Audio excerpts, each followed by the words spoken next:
show du câble. Bonsoir, mesdames et messieurs. Bienvenue à votre show du câble. Mon nom est Martin Perrault. Je vous souhaite vraiment la bienvenue à cette émission. J'espère que vous avez passé une super belle semaine. Vous avez peut-être remarqué que la semaine dernière, l'émission du show du câble, c'était une reprise. Je vais vous expliquer pourquoi. C'est parce qu'on a fait un téléthon, et pour le Club Lyon d'ailleurs. Et ça, le téléthon, ça demande beaucoup, beaucoup de travail de la part de l'équipe technique ici. Et c'est pour ça qu'on a dû annuler l'enregistrement de l'émission. Mais encore plus compliqué que ça, c'est qu'il faut que je vous faut que je vous conte la mésaventure qui m'est arrivée. Et ça, c'est pas mardi de cette semaine, c'est l'autre mardi avant. On était chanceux, on a eu une super belle tempête verglaçante sur la région. Et mon collègue Mathieu, que vous connaissez, qui est journaliste ici, on fait du covoiturage ensemble pour venir à la station, est venu me chercher. Et moi, quand je suis sorti de ma maison pour aller le rejoindre à son auto, je ne me rappelais plus qu'il y avait de la pluie verglaçante. Fait que ce qui est arrivé à ce moment-là, c'est que mes deux pieds ont parti, puis tel babouin, je me suis écrasé sur deux marches d'escalier chez nous. Alors, ça a fait en sorte que j'ai deux micro-fractures dans les côtes, proches du dos, et que je me suis étiré un muscle. Et c'est très douloureux, c'est difficile de pouvoir dormir, de se trouver une façon de se placer. Donc, il n'y aurait pas eu d'émission de toute façon l'autre semaine parce que Pépère était sur le dos et ça a fait pas mal, ça le fait encore d'ailleurs. Mais je veux prendre un petit instant pour remercier les deux personnes qui sont venues me ramasser en ambulance.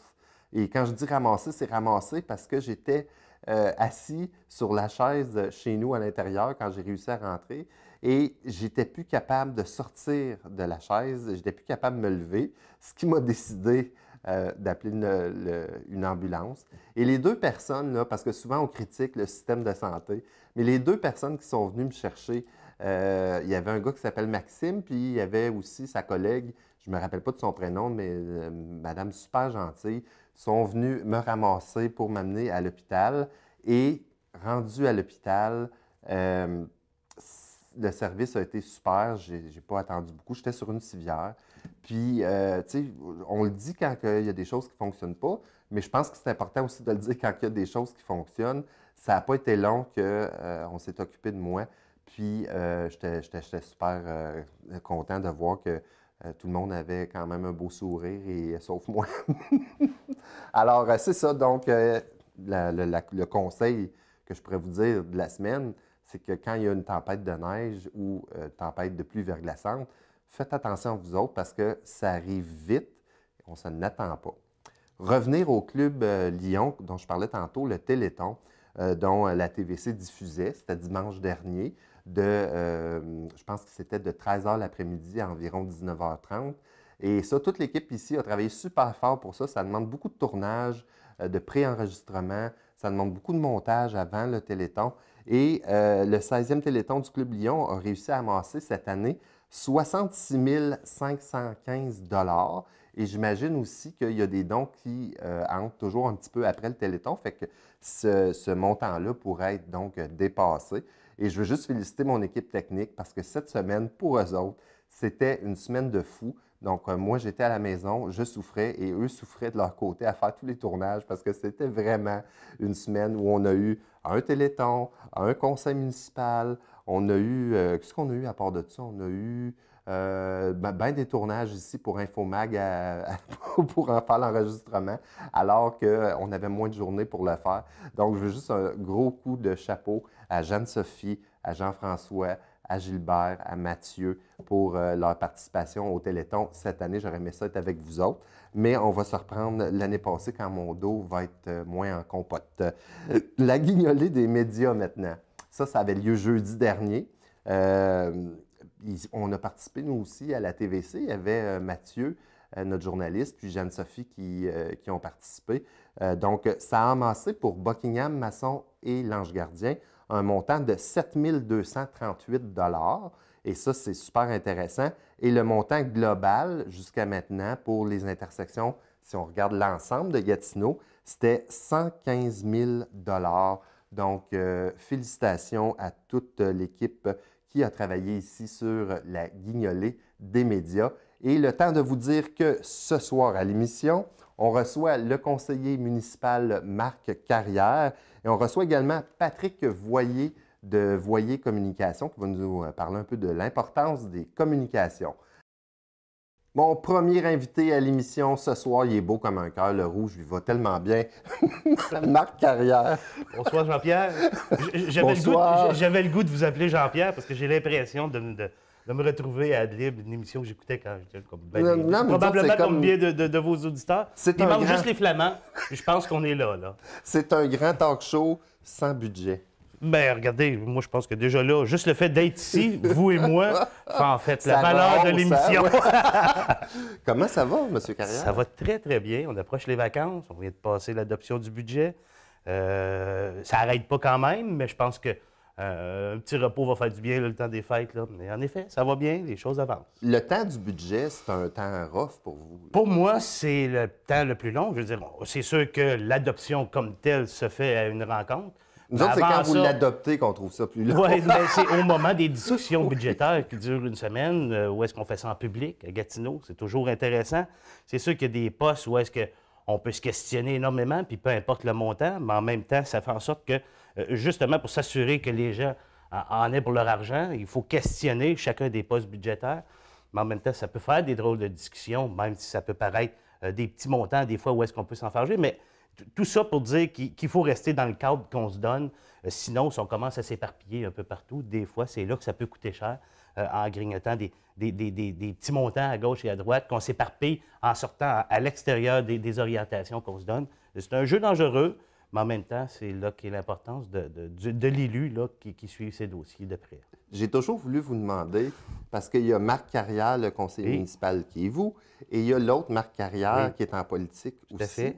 C'est-tu un peu confusant? Confusant. C'est cute.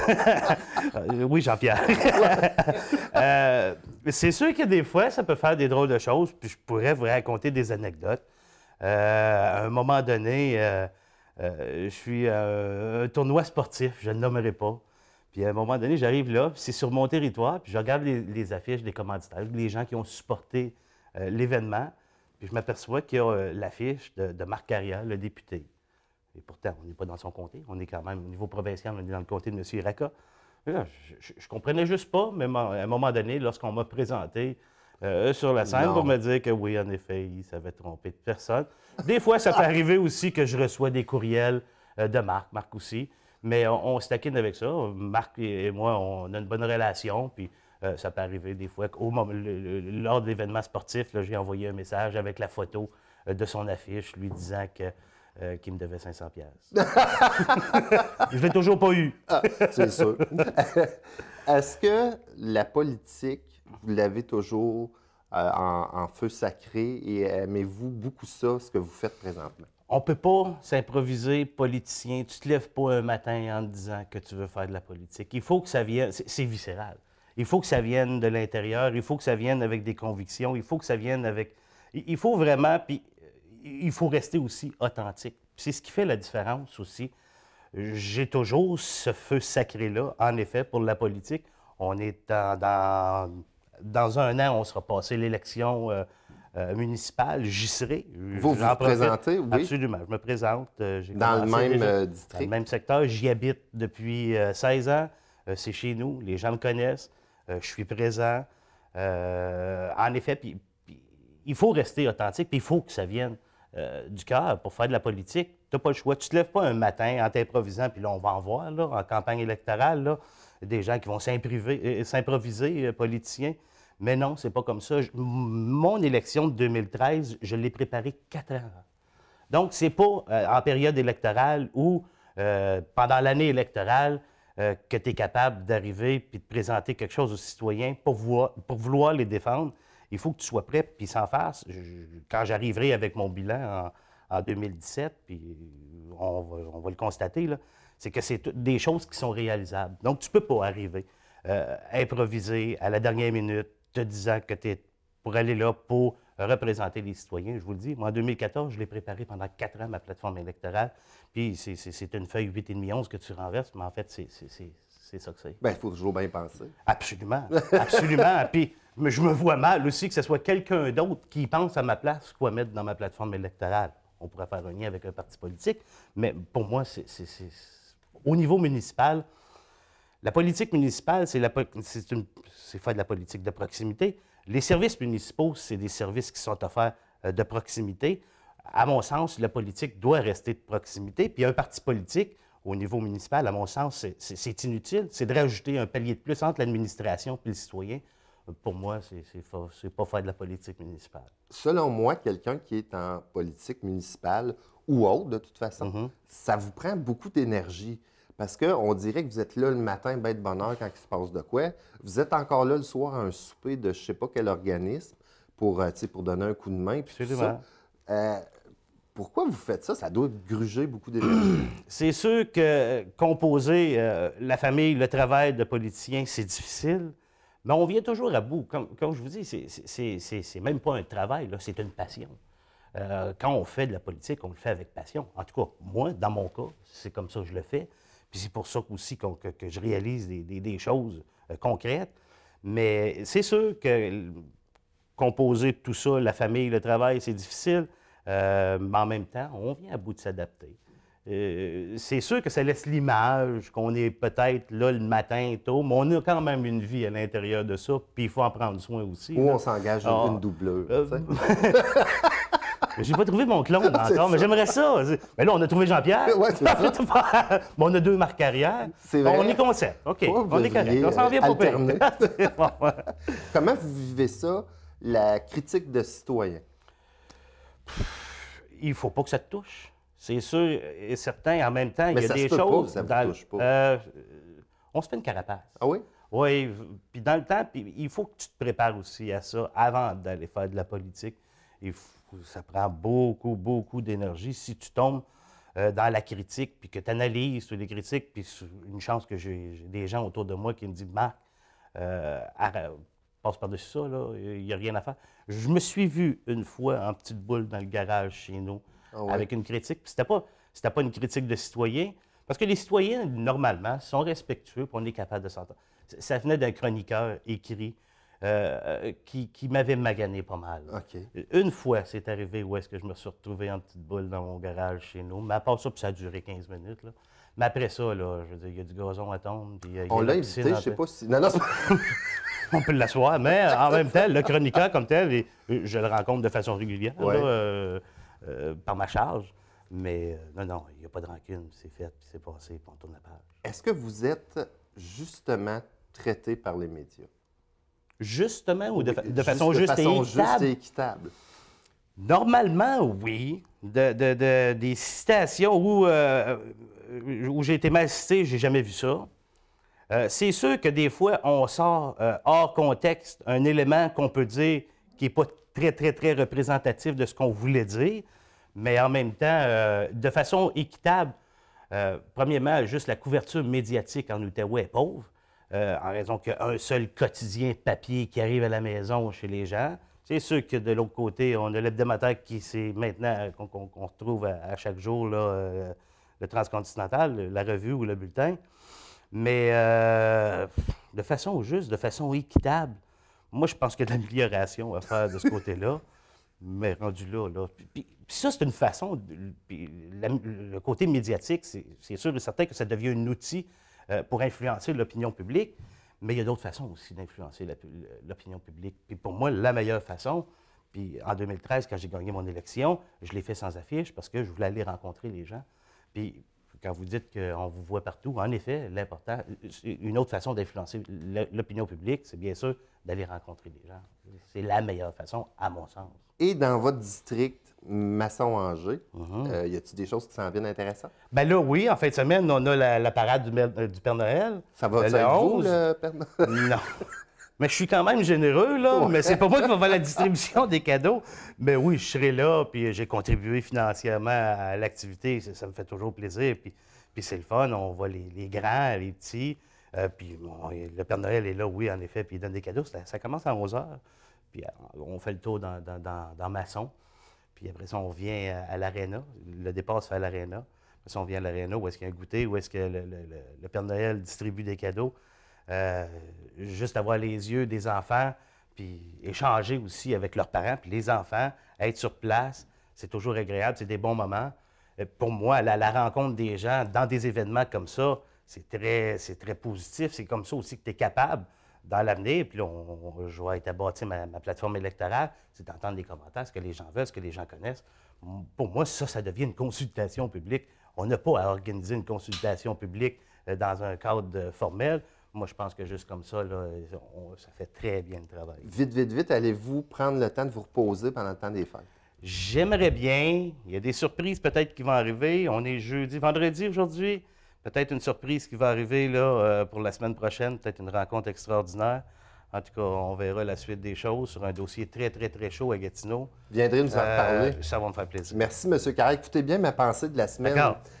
Les taxes augmentent, la bouffe augmente. Pensez aussi que la colère augmente. Hein? On a appelé Rent a Crowd cette semaine pour avoir du public en studio. C'était bien intéressant l'entrevue avec Marc Carrière. Il m'a donné un cadeau. C'est une épinglette de Gatineau 2017. Alors, merci, M. Carrière. Une certaine partie de mes taxes me sont revenues. Notre prochain invité, parce qu'on va parler de communication. Et vous le savez, dans la vie, la communication, c'est super important et que ça soit bien fait aussi. Patrick Voyer, de Voyer Communication. Salut Martin. Comment ça va? Ça va très bien. Oui. Oui. Pourquoi c'est important d'avoir toujours de bonnes communications? Parce que ça se prépare, ça. Oui, ça se prépare à différents niveaux. Bien communiquer, c'est ne pas laisser de sous-entendus. C'est ne pas laisser la paranoïa s'emparer de l'opinion publique, que ce soit dans un couple, dans une ville, c'est toujours la même chose. Ça se gère de la même façon? Bien oui, s'il y a une mauvaise communication dans un couple, que les gens ne se parlent pas, il y a des sous-entendus, il y a de la mauvaise interprétation. Puis dans une ville aussi, si deux conseillers ne se parlent pas ou qu'il y a des choses qui sont mal dites, qui sont mal interprétées, ça déraille. Puis là, les journalistes s'en font leur chou gras. Oui, ils aiment ça. C'est pas évident. Ouais. Ben oui. C'est super important de bien communiquer. C'est la base de tout. Je veux parler de ton expérience personnelle parce que avant que tu lances ta firme, Voyer Communication, tu étais toi-même journaliste et pour TC Média. Je veux savoir combien de temps tu as été à TC Média? 10 ans. 2 ans pour Jessica, qui est maintenant Capital Média. Oui. Puis 10 ans pour TC Média, Transcontinental, qui est devenu TC Média. Puis là, je suis content d'être de l'autre côté de la clôture. Comme je dis souvent à la blague, j'aime mieux être influenceur qu'influencé maintenant. Est-ce que ça a été un choc pour toi de décider de t'en aller comme ça, d'ouvrir ta propre firme? Non, j'étais rendu là. J'étais rendu là, puis tu le demanderais à n'importe quel entrepreneur, il dirait « j'étais prêt ». Il faut attendre d'être prêt. Je disais ça à un jeune qui a vraiment la fibre entrepreneuriale. L'autre fois, il se dit « presse-toi pas, trouve un domaine dans lequel tu vas être passionné, que ça ne te dérangera pas de travailler à tous les jours, que ce soit à 7 heures le matin ou à 7 heures le soir, peu importe, et lance-toi quand tu es prêt ». Et puis, mes patrons me disaient souvent que j'étais difficile à gérer, que je travaillais bien, mais que j'étais difficile à gérer. Donc, le jour où je me suis dit, OK, là, c'est le temps de partir en affaires, j'ai compris que j'étais la seule personne qui pouvait me gérer. Et pourquoi tu étais difficile à gérer? J'aimerais ça savoir ça. C'est parce que je voulais toujours aller trop vite. J'étais très revendicateur. Je voulais que ça se fasse à ma vitesse, à ma façon. Oui, puis malheureusement, j'étais un leader négatif dans ce domaine-là parce que, bon, mon caractère prenait souvent le dessus, tu sais. Tandis que maintenant, je peux gérer mes choses à ma façon. Puis ce caractère-là n'est plus là du tout. T'en parleras à mes clients, puis ils diraient c'est un autre gars, ceux qui m'ont connu comme journaliste, et maintenant de l'autre côté. Donc, partir en affaires, c'est quelque chose que tu ressens. C'est comme être politicien, comme Marc disait tantôt, tu sais. C'est viscéral. Puis je pense qu'à un moment donné, il faut que tu te le vois toi-même que tu es rendu là, tu sais. Donc, à tous les gens qui nous écoutent, qui voudraient se partir en affaires et qui hésitent encore, Si vous sentez que vous avez la fibre, là, foncez. D'ailleurs, Marc Carrias, c'est un de tes clients. Oui, oui. Est-ce que Marc Carrias, c'est difficile de travailler pour lui? Non, Marc, c'est un gars qui est terre à terre, c'est un gars qui est intelligent, qui connaît bien ses dossiers, qui est à son affaire. Moi, j'aime ça travailler avec des gens qui sont compétents. Je ne travaillerai pas avec n'importe qui. Donc, j'ai déjà travaillé avec des gens, pas que je ne respectais pas, mais dont je n'aimais pas la façon d'être ou la façon de travailler. Tu sais? Donc, il faut que j'aie du plaisir dans mon travail. Mon travail avant, les 2 dernières années, j'étais blasé, j'avais moins de plaisir. Maintenant, j'ai du plaisir au quotidien. Et il y a une grosse partie de ce plaisir-là qui vient de mes clients. Attaché de presse, c'est ce que tu fais Oui, pour c'est ça. Marc Carrière. Qu'est-ce que ça fait, un attaché de presse, exactement? Contrairement à l'attaché politique qui suit le politicien tout le temps, qui s'occupe de ses choses, qui ne fait pas juste tenir sa valise, on s'entend, là, Ouais. mais qui s'assure que le politicien soit toujours prêt, son horaire est bien suivi, il reçoit des demandes des journalistes, il est capable de le dire rapidement. T'sais. Un attaché de presse, ça travaille plus à distance, donc ça fait des tâches de presse, donc écrire un communiqué, écrire un discours.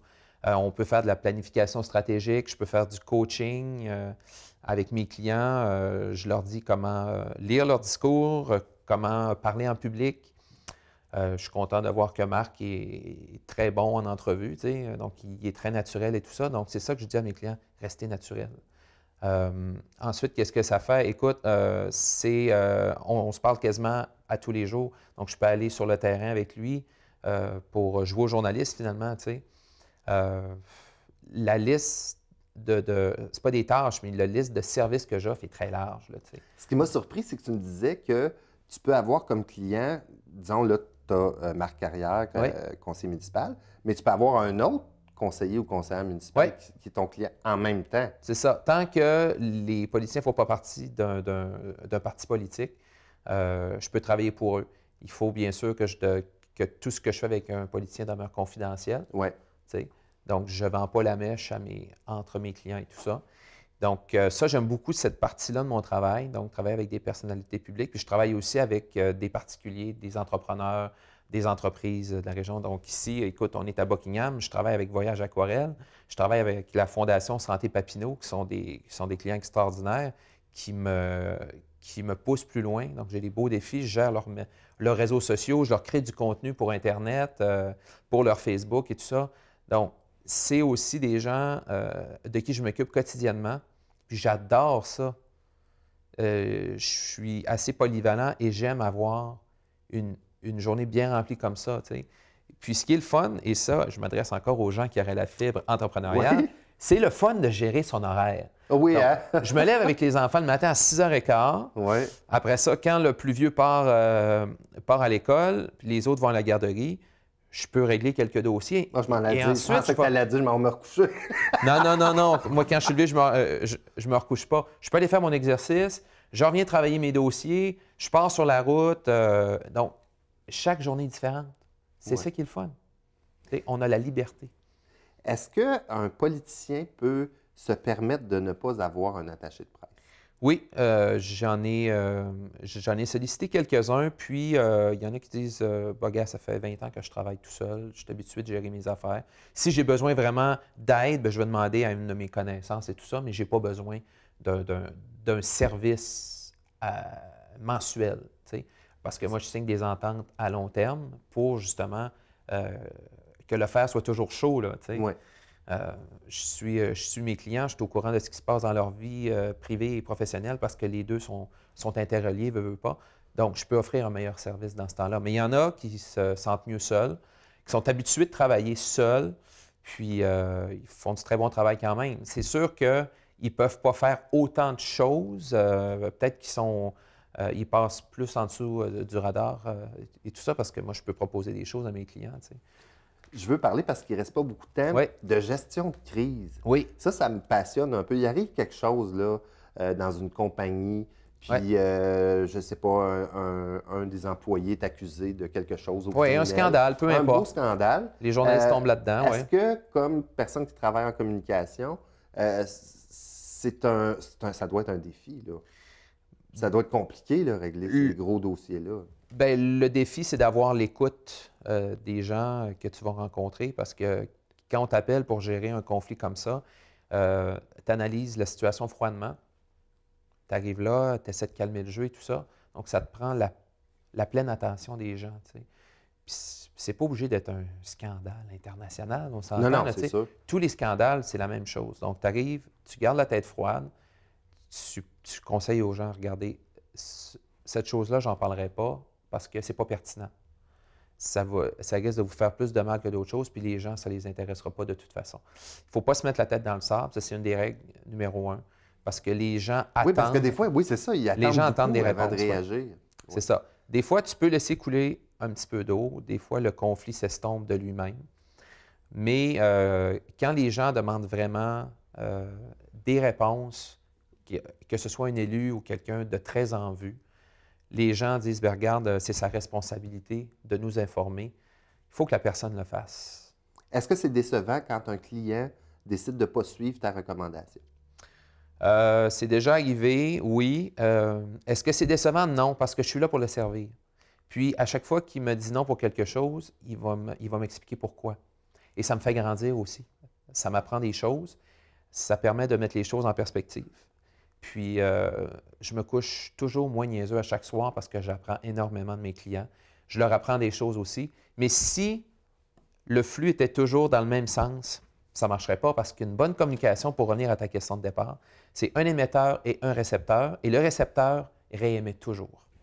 Patrick Voyer, merci beaucoup d'être Merci, passé Martin. faire un tour. Donc, vous voyez avec Patrick que c'est important. Donc, je vous suggère de voyer à vos communications. Merci, Patrick. C'est tout pour le show du câble. Bonne fin de semaine. On se revoit la semaine prochaine. Au revoir.